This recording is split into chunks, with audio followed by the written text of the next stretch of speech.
জুবিনদাৰ বাবে চাইকেল চলাই নলবাৰীৰ পৰা শিৱসাগৰ পালে দুই যুৱক। জুবিন গাৰ্গৰ স্মৃতিত 1 লাখ নাহৰ পুলি ৰোপণৰ লক্ষ্য। কণ্ঠশিল্পী জুবিন গাৰ্গৰ স্মৃতিত সমগ্ৰ ৰাজ্যজুৰি নাহৰ পুলি ৰোপণ কৰাৰ এক মহান উদ্দেশ্য লৈ নলবাৰীৰ পৰা চাইকেল চলাই শিৱসাগৰ পালেহি দুই উদ্যমী যুৱক। নলবাৰী জিলাৰ পংকজ ডেকা আৰু মহাদেৱ ব্ৰহ্ম নামৰ এই যুৱকদ্বয়ে ৰাজ্যজুৰি 1 লাখৰো অধিক নাহৰ পুলি ৰোপণৰ লক্ষ্য স্থিৰ কৰিছে। যুৱকদ্বয়ে যোৱা 12 অক্টোবৰ তাৰিখে নলবাৰীৰ পৰা এই চাইকেল যাত্ৰা আৰম্ভ কৰিছিল। বিভিন্ন জিলা আৰু অঞ্চলসমূহ অতিক্ৰম কৰি আজি তেওঁলোকে ঐতিহাসিক শিৱসাগৰত উপস্থিত হয়। শিৱসাগৰত উপস্থিত হৈ তেওঁলোকে পুৰণি কীৰ্তিচিহ্ন ৰংঘৰৰ চৌহদত আৰু শান্তিবন শ্মশানত নাহৰ পুলি ৰোপণ কৰে। পৰিৱেশ সংৰক্ষণৰ বাবে লোৱা এই পদক্ষেপ সম্পৰ্কে যুৱকদ্বয়ে কয় যে নাহৰ গছৰ চিৰসেউজীয়া আৱৰণ আৰু সুন্দৰ সুগন্ধিয়ে জুবিন গাৰ্গৰ অমৰ সৃষ্টিৰ কথা সোঁৱৰাই দিয়ে।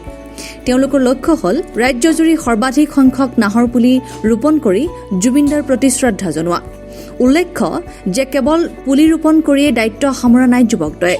তেওঁলোকে ৰোপণ কৰা নাহৰ পুলিসমূহ যাতে সংৰক্ষিত হৈ থাকে আৰু জীয়াই থাকে তাৰ বাবে ৰংঘৰ আৰু শান্তিবনত নিৰ্দিষ্ট স্থানীয় লোকক ইয়াৰ চোৱা চিতাৰ দায়িত্ব দিছে।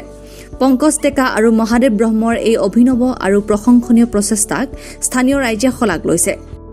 আমি নলবাৰীৰ পৰা আজি আমাৰ 2 মাহ হ'ব যাত্ৰাৰ।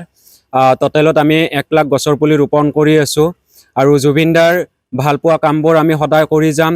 জীয়াই আছোঁ যদি আমি প্ৰকৃতিৰ বাবে জীয়াই আছোঁ, গতিকে আমিও প্ৰকৃতিক জীয়াই ৰাখিব লাগিব আৰু সেই উদ্দেশ্যতে আমি 1 লাখ গছৰ পুলি ৰোপণ কৰি আছোঁ। আৰু হয়তো কোনোবা ভাবিব পাৰে যে জুবিনদা নোহোৱাৰ পৰা তোমালোকে গছপুলি ৰোপণ কৰিছা। আমি কেদাৰনাথলৈকে চাইকেল চলাই গৈছিলোঁ আৰু তেতিয়াও আমি কৈছিলোঁ, যেতিয়া বিহাৰত আমি বহুত বেছি অজস্ৰ গৰম পাইছিলোঁ আৰু গৰম পোৱাতে আমি কৈছিলোঁ যে ভাই, লগত আছিলে মহাদেৱ আমাৰ অসমখন বিহাৰৰ দৰে হ'ব দিব কেতিয়াও নোৱাৰা, কাৰণ বহুত গৰম বিহাৰত। আৰু সেই উদ্দেশ্যত আমি তেতিয়াই মনত এটা শোক বান্ধি লৈছিলোঁ যে আমি অসমত 1 লাখ গছৰ পুলি ৰোপণ কৰিম আৰু গোটেই অসমত আমি ঘূৰিম। আৰু আজি এনেকৈ ঘূৰি আছোঁ। টোটেলত এতিয়ালৈকে আমি 1600 কমপ্লিট গছৰ পুলি ৰোপণ কৰিলোঁ আৰু 3 বছৰত আমি টাৰ্গেট কৰিছোঁ টোটেল। আচলতে গছপুলি ৰোৱা এইটো সময় নহয়, সেইকাৰণে আমি স্কুল কলেজ মন্দিৰ মছজিদত ৰুই আছোঁ। য'ত নেকি স্কুল এখনত গ'লোঁ, তাত 2য় 3য় শ্ৰেণী ল'ৰা ছোৱালীখিনি আনি আমি গছপুলি তেখেতসকলৰ হাতেৰে ৰুওঁ আৰু এইটো কওঁ যে গছ ৰুলেই নহ'ব, তোমালোকে এই গছপুলিটোক এতিয়া দায়িত্ব ল'ব লাগিব। যদি তোমালোকে গছপুলিটো বচাই ৰাখিব পাৰিছা তেন্তে তোমালোকলৈ এটা বিগ উপহাৰ লৈ আহিম, আৰু যদি তোমালোকে গছপুলিটো বচাই ৰাখিব পৰা নাই তেন্তে তোমালোকৰ পকেটৰ পইচাৰে আনি আকৌ গছপুলি ৰোপণ কৰিব লাগিব। জুবিনদাৰ ন্যায়ৰ বাবে যুঁজি আছোঁ আৰু যুঁজিম। আমি ভাগৰা নাই, আমি নাভাগৰো। তেতিয়ালৈকে যুঁজিম যেতিয়ালৈকে আমাৰ জুবিনদাৰ ন্যায় নাপাওঁ। আৰু এইটো ফুটবল নহয় যে ফুটবল খেলি আছে।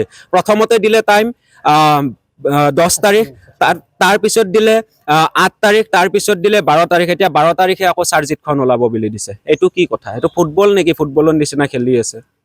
গতিকে জুবিনদাৰ ন্যায় যদি আমি পোৱা নাই, আমাৰ নিচিনা সৰু সুৰা মানুহৰ আমি ন্যায় পাম নেকি? এইটো আমি আশা কৰিম নেকি? আমিতো একোৱেই নহয় তেন্তে। মোৰ নাম পংকজ ডেকা, মোৰ ঘৰ নলবাৰী তন্ত্ৰ শংকৰা। তেওঁৰ নাম মহাদেৱ ব্ৰহ্ম। শিৱসাগৰৰ পৰা ফৰিদ আলীৰ ৰিপৰ্ট।